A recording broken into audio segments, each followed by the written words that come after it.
Yo, what's up, y'all? This is Kenneth Berry. I can't hear shit. We'll probably figure out this audio issue later. I'm told, apparently, y'all can hear me out there. So, I've already spent way too much time trying to figure this shit out.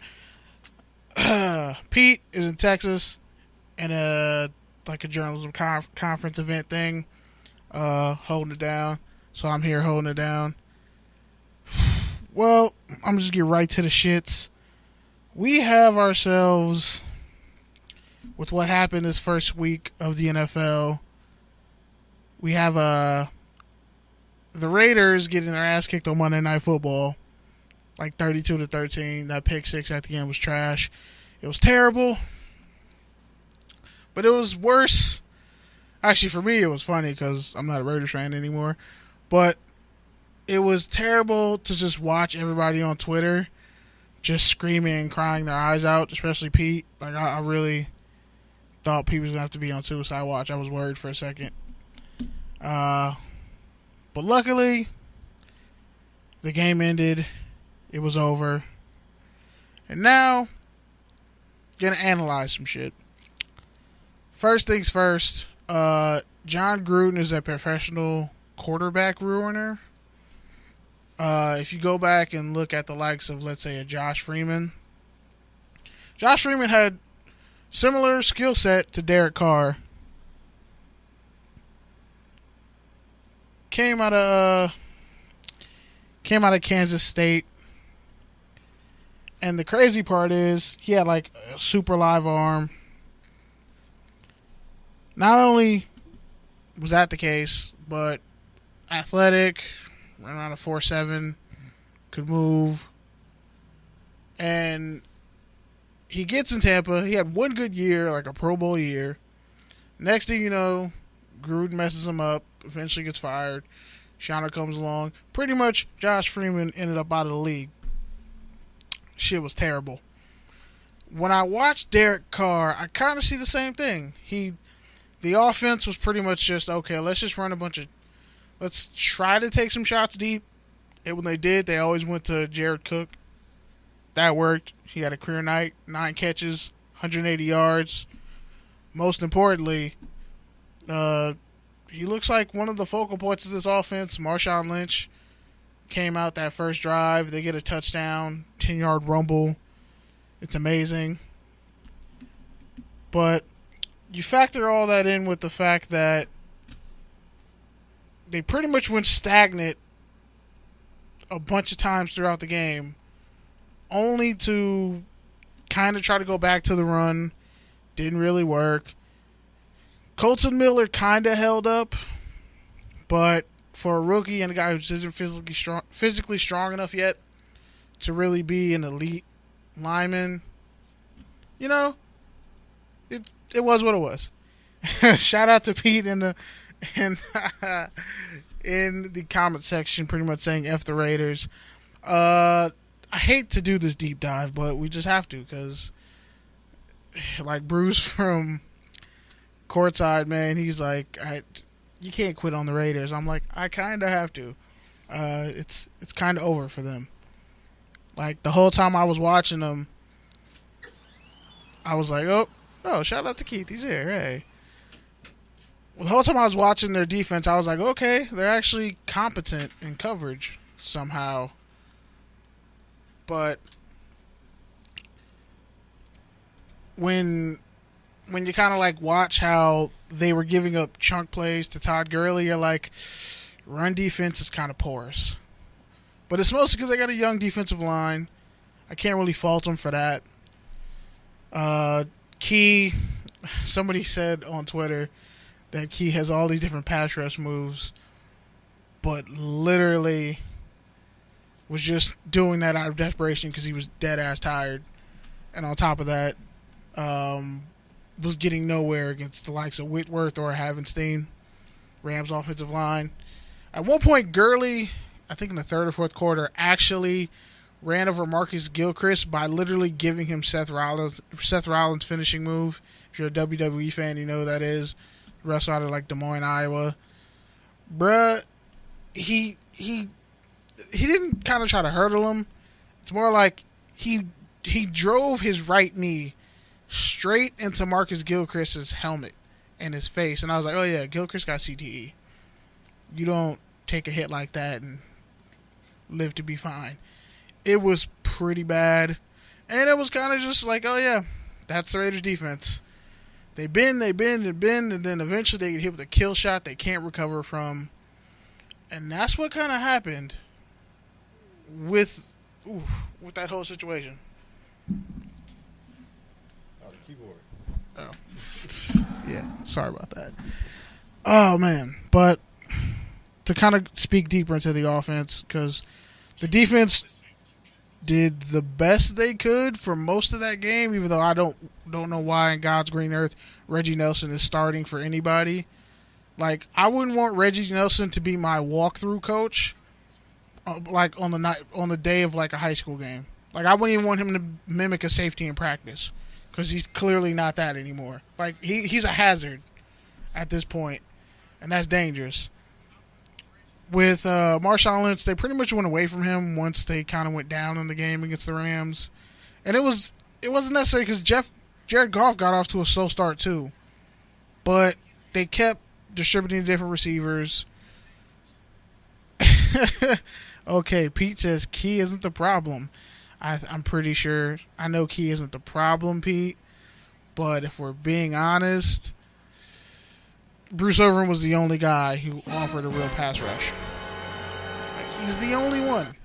Hurst and Hall, a.k.a. PJ Watt, that's his Twitter handle, they did enough as far as effort, but they're just young. And when you see, we traded Khalil Mack for no pass rush and a bunch of future picks. Oh wait, and we gave him a second round pick. So it's kind of like if you break up with your ex girl, and let's say like the dude that she's with now hits you up and is like, I'm sorry, no hard feelings, and you just send him the nudes of her that he didn't already have. Like, you kind of lost twice. You really just sweetened the deal for him that much more when you didn't really need to. And that's kind of what they did when they gave up a second-round pick and Khalil Mack for a first-round pick from a Chicago team that honestly might go like 6-10, 7-9. I'm kind of just grossed out by the whole fact that the defense was competent enough to win that game, and this vaunted offense, the fact that you cut Martavis Bryant because Keon Hatcher had like 3 touchdowns and like 170 receiving yards or whatever against the Seahawks in the last preseason game, which didn't really matter. You cut him. He doesn't even play. Okay, I can finally hear sound effects. I feel safe. Cool. We didn't hit play through. That's what I thought it was. I was like, it has to be played through. Instead of, so remember, if it's like this, that's the little thing. I'm sick. Yeah. Wow. Damn. I'm sick. Yeah, just hit me with the boo. I deserve it. I kind of deserve to be booed right now. Just one more for my own, just to cleanse this. Wow. Hello, caller. What's your name and where you calling from? Oh man. This is the Pete Camarillo, the moderator of Touchdowns and Tangents, the co-host, the other half, calling live from Austin. What's good, man? Not Texas football. How is Whataburger out there? Have you had it? No, I haven't. But I've had a lot of great biscuits. Wait, you said dry biscuits? You got a dry biscuit in Texas? No, brisket. Oh, okay. Like, honestly, I'm picky about barbecue, but like, honestly, Austin is a winner. Like, I really have those. And you know me, I'm cynical, I'm skeptical, but honestly, Austin is delivered on the barbecue. All right, that's what's up. I respect that. I mean, that's what they're good for, but you eventually have to like try a Whataburger by a gas station somewhere. You got to do some slummy shit before you leave Texas. I hope you understand that, or you can't even come back. And also, like from earlier, You called me off the air, and I heard a familiar voice. Is that familiar voice with you by any chance? Nah, man, you took too long to get the line in. Come on, play through. Wow. Out here. Come on, bro. That's day one. That hurt. Come on, bro. That hurt. I second-guessed myself. That hurt. Kind of like Derek Carr did. But what's your take on the whole Raiders situation? That shit show and offensive output. Him just giving Marcus Peters an interception at the end of the game. I want to know what you think about that. Let me take you back before even all that. To a happier time? So I was watching the Raider game at my boy C's house. Shout out to C's. He's one of the few Raider fans that I know. And honestly, he lives in Inglewood, so we watched it with a bunch of Rams fans. And so you were emotionally distressed?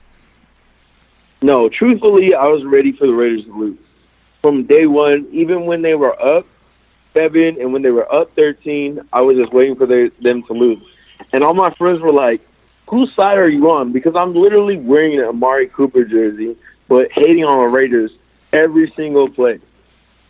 So, first off, biggest takeaway, you already touched on it. Gruden's offense, are you kidding me? Lose by 20 points. Second of all, he's turning Derek Carr into Josh Freeman. I'm not going that far. That's you.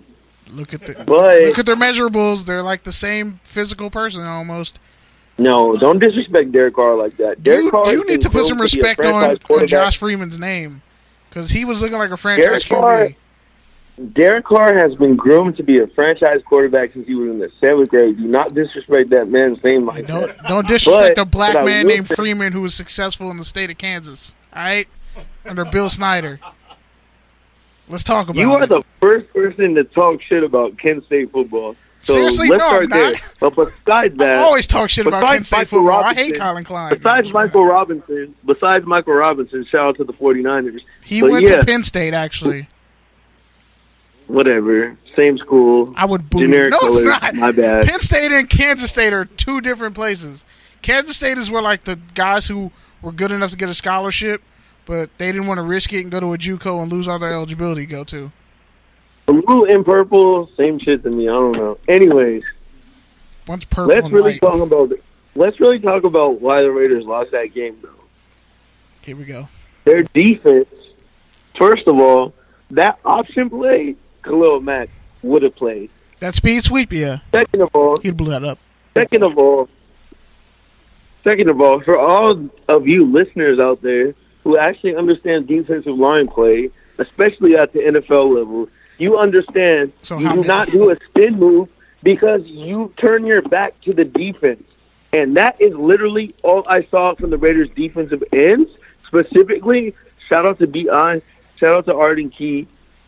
Listen, I understand you're undersized. I understand that, but you're not Reggie Mathis and you're not Dwight Freeney. So I need you to lay off the spin moves. Did you just say Reggie Mathis? You have no pad level. Did you mean Robert Mathis, or were you really going with washed-up Jacksonville Jaguars defensive ends? Okay, my bad. I was going to say that was impressive. I don't think you knew any Jacksonville defensive ends who were good. The point is, you don't spin move. And you and I have both been saying that since day one, since we knew B.I. was moving to end. You can't rely on the spin move. He doesn't have the strength or the length to play defensive end full time. We know that. Tis true. Tis very true.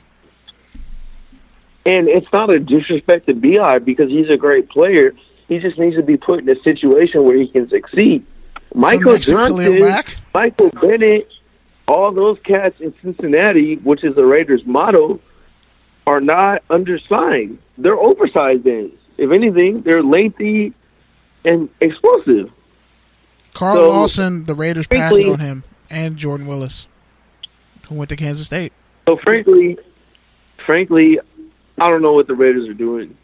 They don't have any defensive line. And honestly, I'm not even slandering Paul Gunther because it's not his fault. Their defense looked good outside of having a dynamic